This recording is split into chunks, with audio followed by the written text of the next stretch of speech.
मेरी नजर में महाजर कौम जिसे कहते हैं, जो उर्दू बोलती है, जितने भी इनके मिनिस्टरान हैं जो आज बड़ी बड़ी बातें कि वर्ल्ड चॉकिंग पढ़ो और ये हम अलग सूबा बनाएंगे, किसी के बाप में हिम्मत नहीं।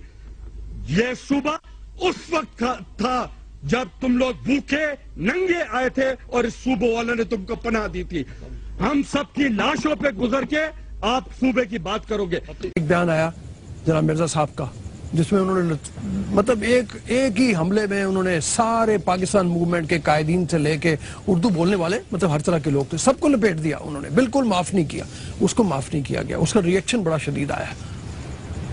नहीं, वो तो ऑब्वियसली आना चाहिए था। आप अंदाजा लगाएं, जो अपने पुरखों की कब्रें छोड़ के, घर बार छोड़ के, खानदान छोड़ के, अपना कल्चर छोड़ के, अपने शहर छोड़ के तबाह बर्बाद हो के लुटे पुटे इस मुल्क में आए, 63 साल बाद अगर कोई बंदा उठ के कहता है कि ये भूखे नंगे आए थे, तो उससे थोड़ी हया, थोड़ी शर्म करनी चाहिए थी। पाकिस्तान बनाए तो इस मुल्क को संभालने वाले भी वही लोग थे, चूंकि लिटरेसी रेट उनमें हाईएस्ट था। फिर अगर आप गौर करें तो बुनियादी तौर पे कहीं कोई भी कहीं का भी रहने वाला नहीं है। इंसानी तारीख जहां और बहुत सी चीजें बताती है, वहां ये भी बताती है कि इंसान की अपनी तारीख हिजरतों की तारीख है। खुद मिर्जा कौन है? Is he a native? ये तो बुनियादी तौर पे धरती थी दलितों, मलिच्छों, शूद्रों, ब्राह्मणों, खत्रियों की। ये मिर्जा साहब कहां से आ गए यहाँ? ये जो अब लुटपुट के जिनको ये ताना दे रहे हैं कि ये भूखे नंगे आए थे, तुम भी भूखे नंगे आए थे।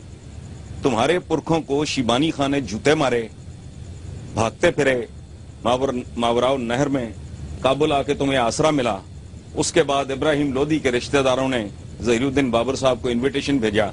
ख्याल उनका क्या था कि इब्राहिम लोदी से जान छूट जाएगी, ये लूट मार करके बाबर वापस चला जाएगा और हम यहाँ मौज करेंगे। बाबर साहब यहाँ फिट हो गए।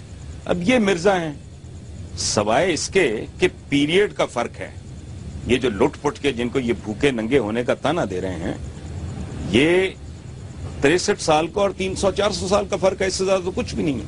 ये इतनी ज्यादा एक परेशान कर देने वाली, इतनी हकारत तो आदमी दुश्मन के बारे में, गैर के बारे में, अगर उसके अंदर थोड़ा सा इंसान वो बिल्कुल हैवान ना हो जाए, अगर बिल्कुल एबनॉर्मल ना हो, तो ये तो इंसानी तकरीम के खिलाफ है कि आप किन लोगों को कैसा ताना दे रहे हैं, जिनकी वजह से आप आजाद हुए। वरना यही चार्ल्स नेपियर था ना, चंद सिपाहियों के साथ उन्होंने सारे कस्बल निकाल दिए। बड़ी तल्ख तारीख है, मुझे उस तरफ ना लेके जाएं जहां एक और इरिटेट करने वाली को बात, यहाँ कंट्रोवर्सी शुरू हो जाए। खुद कौन है ये? इनकी अपनी तारीख क्या है? इंसानी तारीख इसी तरह मूव करती है। दुख होता है कोयटा में जब मैं सुनता था कि ये कौन है जी, ये फलाना तो डोमिसाइल है। मैं कहता इसका क्या मतलब है? पहली दफा शामी साहब मुझे पता चला। मैंने कहा डोमिसाइल का मतलब क्या है? कि जी वैसे तो 3 नस्लें हो गई हैं, लेकिन चूंकि ये यहाँ के रहने वाले नहीं है। मैंने कहा भाई तुम आसमानों से टपके हो, इसी तरह हिजरतें करते। एग्जैक्टली ये जमालीस को ऑफर किया इराकियों ने कि आप हमारा ट्राइब हो, हमारे ट्राइब का एक हिस्सा, तो वापस आ जाओ। ये पूछ लें आप मीर जफरुल्लाह जमाली से। So this is how human history has always moved and it will keep moving. लेकिन इस अहद में सिविलाइज्ड दुनिया, सैटेलाइट का अहद है, डिजिटल और फलाना डमकाना, हया करनी चाहिए। हम तो आज भी इतने बड़े शहरों में रहते हुए भी बिल्कुल कबायली लोगों की तरह, ट्राइबल लोगों की तरह बिहेव कर रहे हैं। मुनासिब नहीं है। ये मुल्क आधा गवा चुके हो और बेशर्मी की इंतहा ढीठ लोग हैं। बैठ के आज भी कहते हैं पाकिस्तान अब तक रहने के लिए बना है। ओ भाई, इसको तो टूटे हुए अशरे बीत गए हैं, अभी अकल कर लो। मुसीबत यह है रऊफ साहब कि अपने साथ सच नहीं बोलते। अगर मेरी नस्ल सच नहीं बोलेगी तो मुझसे अगली नस्ल भी वही गलतियां करेगी जो मैंने की।